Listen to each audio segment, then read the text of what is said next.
So hi guys, nandito nga pala tayo sa Request Travel Vlog. Siyempre, ibablog natin kung paano kumuha ng Certificate of Residency. Kasi importante siya kapag mag-apply ka ng job, tsaka magpapasa ka nito for ID requirement. So guys, tara na. So guys, ito yung itsura ng Certificate of Residency ko. Siyempre, may nakalagay dyan na pangalan ko, at tsaka birthday ko, tsaka kung saan ako nakatira.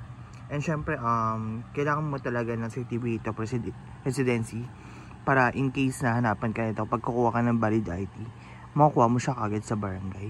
So guys, ituturo ko sa iyo kung paano yung process ng pagkuha nito. So guys, let's go.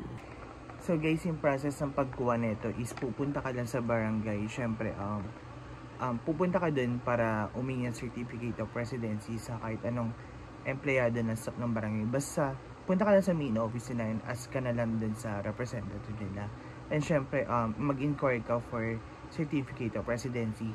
And syempre, ang unang mong gagawin din is mag-fill out ka ng form, address mo, tsaka na contact number mo. Syempre, fill up mo yung mga information mo para in case na kumuha ka ulit nito, may record ka sa kanila. So guys, ito yung ang itsura niya talaga. Yan. Kapag nakakuha ka na nito guys, syempre, ipiprint nila yan, tsaka may fill upan ka dito. May thumb mark dito na right thumb or left thumb, ilalagay mo dito sa box na to na maliit, tsaka may applicant signature yan sa baba, pipirma ka dyan. Tapos syempre may picture ka dito para in case na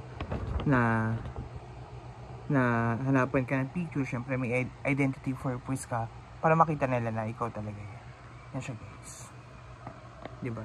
Sobrang complete nito at saka mandatory ito kapag mag-a-apply ka kasi minsan yung mga kumpanya naghahanap sila ng Certificate of Residency. So guys, pag may tanong lang kayo, feel free to ask questions about my vlog, okay? And syempre, don't forget to click like, share, subscribe my YouTube vlog channel, Record Bright Magic Plus 2191. So guys, share nyo to in case na kailangan nyo ng Certificate of Residency. So see you in my next vlog guys. Bye!